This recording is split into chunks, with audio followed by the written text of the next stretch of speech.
রথযাত্রা, আমার বাড়িতে একটা ছোট্ট রথ আছে, তো ওই রথ থেকে আমি আজকে পুজো করবো। চলো দেখো, এই দেখো আমি রথের মধ্যে কিন্তু আমার বেলুন কই, ও আচ্ছা দেখো আমার বেলুনগুলো উড়ে গেছে ফ্যানে। এই দেখো আমার পুরো রথটা, এ দেখো ফুল মালা গাঁথার জন্য এনেছি। আর এখানেই দেখো আমার সব ঠাকুর বাড়ি, দেখো এটা আমার গোপুসোনা, এটা রাধাকৃষ্ণ, লক্ষ্মীনারায়ণ, এটা ভোলানাথ, আর এটা তো আমার জগন্নাথ। দেখছো কি সুন্দর না? তো চলো আমি পুরো রথের ডেকোরেশন করবো, তারপর তোমাদের সাথে দেখা হচ্ছে। গাইস এখন সাজানো হয়ে গেছে, চলো দেখা যাক। দেখো এখানে আমার বোন এই বেলুনগুলো দিয়ে সাজালো, এখানে দেখো অল্প। তো দেখো এখানে আমার বোন জবা ফুল দিয়ে কি সুন্দর করে রথটা সাজাবে এখন। আর আমি জগন্নাথের মালাগুলো যেতে পরিয়ে দিয়েছি। তো আমরা পুরো ডেকোরেশনটা করেছিলাম বেলুন আর ফুল দিয়ে। একটা পায়রা সুভদ্রার পায়ে জবা ফুল, তারপর বলরাম, তারপর জগন্নাথের কাছে। আর এখানে আমরা অল্প করে দেখো চলো পুজো টুজো দেবো, তারপর তোমার সাথে দেখো। তার এই নায়িকা দেখো কি করছে, তারপরে এই নায়িকা দেখো ঠিক করছে, ঘরে চুল আঁচড়াচ্ছে। তো এখানে আমি অঞ্জলি দিচ্ছিলাম, আমার দেখে দেখে আমার বোনেরাও দিয়েছে। প্রথমে জগন্নাথ দেবী মানে জগন্নাথ ঠাকুরকে দিলাম, তারপর বলরাম ঠাকুরকে দিলাম, তারপর সুভদ্রা ঠাকুরকে দিলাম। তো আমার বোনও বারবার বলছিল যে এটাতে এটাতে, আমি বলছি আমি করছি তো তুই চুপ কর। তো আমরা কিন্তু 2 বাটি মানে 2 সাজি ফুল তুলেছি। সাদা ফুল তো প্রায় 2 সাজির ওপরে অনেক ফুল তুলেছি, অনেক। ঘরের জন্য কিছু রেখে দিয়েছি আর এখানে। তো তারপরে আমি একটু জল ছিটিয়ে দিলাম রথের মধ্যে, কারণ যখন আমরা লক্ষ্মী ঠাকুরের ঘটে জল দিই তখন কিন্তু আমরা জল দিই, সেই অভ্যাসটা তো আমার রয়েই গেছে।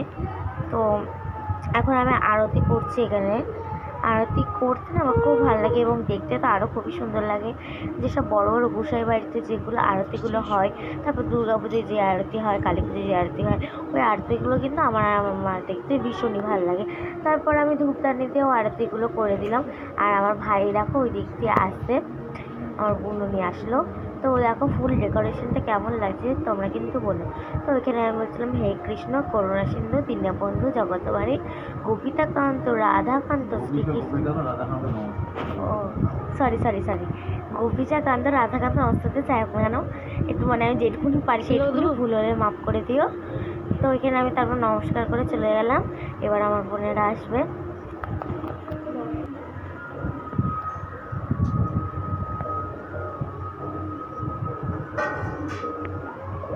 এই দেখো আমার ভাইকে দাঁড়িয়েছে, তাকে এবার মুখটা ঘোরাবে, দেখলে বলার সাথে সাথে।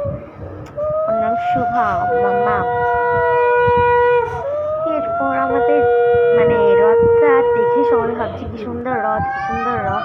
তারপরে আমার আচ্ছা আমি তো বড়, তারপরে বৃষ্টি মেজো বোন হয় নাকি?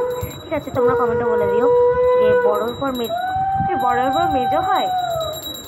হ্যাঁ বড়োর পর মেজো তারপর ছোটো, কিন্তু আমার বোনও বলছে না আমাকে তুই তোর পরে দিবি না, হয়তো প্যাপা করবে। তো তার জন্য দিয়ে দিলাম। আর এখানে ভাই বোনুর ঘাড়ের কাছে এসে বলছে আমিও অঞ্জলি দেবো।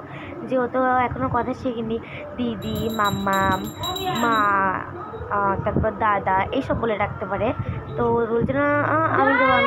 তারপর ও আর আমি একটু বারান্দায় রথ টেনে নিলাম, কারণ বাইরে যখন হালকা হালকা বৃষ্টি পড়ছিল আর কাদাও ছিল অনেকটা। তোমাদের এদিকে কটা স্মরণে তোমায় আমি রাখি দিন রাত, জগতের নাথ প্রভু তুমি জগন্নাথ। স্মরণে তোমায় আমি নিয়ে বেরোবো, যদি বৃষ্টি হচ্ছে তাই ফোনটা নিয়ে যেতে পারছি না। তো দেখো আবার আমি এখানে প্রসাদ সাজিয়েছি আর জগন্নাথ। চলো যাবো, তারপর দেখো। তো তারপর দেখো বলতে বলতে আমি কিন্তু রথের মেলাতে আমি আর ভাবে বেরিয়ে গেছি, তো মা আসলে তারপর দেখো বলতে বলতে কিন্তু রথটা পড়তে হয়েছে। তো এখানে ছিল তোমার আপনার চলে যাই হোক না যেহেতু আমার কাছে সবই ছিল, আমি কৃষক পুজোটা আমার পছন্দ হয়েছিল, ওইগুলো কিনেছি। তো আজকে ব্লগটা 8 টাটা। নেক্সট ভিডিওতে আবার দেখা যাচ্ছে। Like, comment and subscribe.